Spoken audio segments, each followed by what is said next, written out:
Helo, Mr Matthias fan hyn, ac yn y fideo yma, ni'n mynd i sôn amdano cyberbwlio. Beth yw e, beth i chi'n gallu gwneud amdano fe, ac beth gallwch chi mynd mewn i trwbl amdano wneud ar-lein. So, off ni.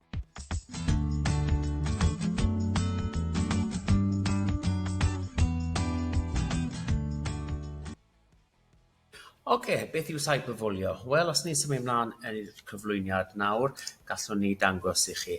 Nawr, cyberbwlio ydy digwydd fel arfer ar-lein ar apiau neu rhwydweithiau cymdeithasol, a mae'n digwydd fwy a fwy nawr. Ac beth yw e, mae'n styniad fel arfer o bwlian traddodiadol. Falle mae pobl yn gallu dweud yw bwlian ar-lein yw e, ond weithiau mae fe'n fwy na, mae'n bwlian electronic hefyd. Ac mae'n gallu dechrau yn yr ysgol neu hefyd mae fe'n gallu fod yn y gymuned. So, sdim rhaid i fe fod yn unrhyw un man a sdim rhaid i'r pobl nabod i gilydd yn unigolgol, ife?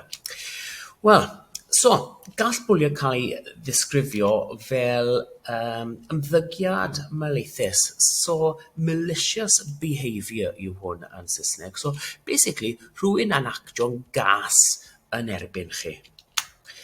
Nawr, dyma un peth agwedd sy'n eitha pwysig gyda fe. Mae rhaid i fe fod yn ailadroddus, sef repetitive. Os mae rhywun yn dweud rhywbeth cas i chi, just unwaith, falle bod hwnna ddim yn bwlian, falle bod yn rhywbeth cas, ond falle bod e ddim yn bwlian. Ond os mae'n digwydd fwy nag unwaith, neu mae grŵp o bobl yn gwneud e, wedyn, chi'n gallu galw hwn wedyn yn cyberbwlio. Ac hefyd, beth maen nhw'n trio gwneud ydy cael gorchafiaeth drostoch chi. Beth maen nhw'n trio cael dominance. Maen nhw'n trio bychanu chi a hela nhw yn edrych yn fwy. Ac wedyn mae fe'n gallu digwydd rhwng un person neu grŵp o bobl. So mae angen chi edrych mas amdano hynny. Nawr, mae pethau gwahanol yn gallu digwydd ac mae'n trosedd os i chi yn bwlian neu cyberbwlio pobl am ei rhyw, am ei hil, lliw eu croen nhw, nabledd, neu angen addysgol arbennig neu dewis rhywiol. Yn Saesneg fyddwn ni'n galw hwn yn hate crime. Dyw e ddim yn ffynnu. Nawr, gall cyberbwlio ddod mewn sawl ffordd. Nawr, gall e fod yn fygythiol. So, gall rhywun fod yn bwgwth rhywun arall, threaten rhywun. Gall e fod yn harasio.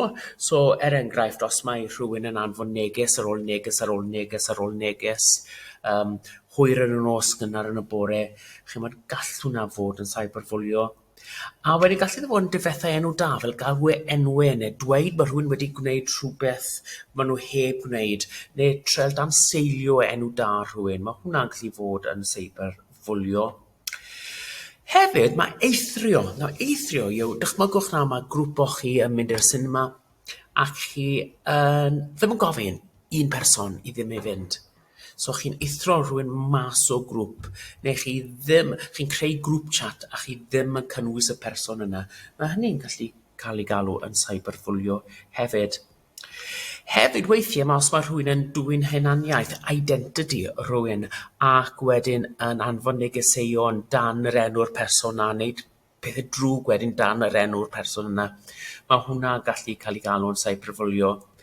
Neu hefyd, os mae rhywun yn rhannu pethau private yn gyhoeddus, fel lluniau falle, neu os mae rhywun yn dweud rhywbeth yn private i person arall, a wedyn maen nhw'n rhannu fe a dweud, chi'n gwybod beth mae'r person hyn wedi dweud? Mae hwnna'n gallu fod yn bwlio hefyd. Nawr, ydy cyberbwlio yn drosedd? Wel, dim ar ben ei hunan, dyw e ddim yn drosedd. Ond mae rhannau o cyberbwlio yn troseddu gwahanol. Enghraifft, afloneddu, harassment. Mae hwnna'n drosedd. Cyfathrebu malaethus, malicious communication, fel anfon negeseuon cas i rhywun a dweud pethau cas i rhywun. Mae hwnna wedyn yn drosedd. Mae stelcian, stalking yn drosedd. Mae trais bygythiol, dwi yn mynd i bwrw ti fori. Mae hwnna yn cyberbwlio. Mae hwnna yn trosedd. Mae fe'n rhan o cyberbwlio, mae jyst dweud chi'n mynd i wneud niwed i rhywun, mae hwnna'n drosedd ar ben ei hunan. A wedyn, anogaeth, incitement. Os ych chi'n dweud i pobl, reit, i ni gyd yn mynd i wneud hwn i'r person yma, dwi eisiau chi pobl i fwrw'r person yna, fi eisiau chi wneud hyn i'r person yna. Mae annog pobl i gwneud rhywbeth sy'n torri'r gyfraith.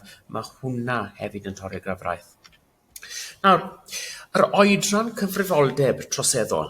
Nawr, o'n i ddim yn gwybod hyn, ond yr oedran cyfrifoldeb troseddol yn Lloegr ac yng Nghymru, mae'r Alban bach yn wahanol, ydy 10 oed. Nawr, i chi ddim yn mynd i cael ei anfon i'r carchar, ond mae Young Offenders Centres gyda nhw, ac hefyd mae'r gosb yn wahanol na os o'ch chi yn 18.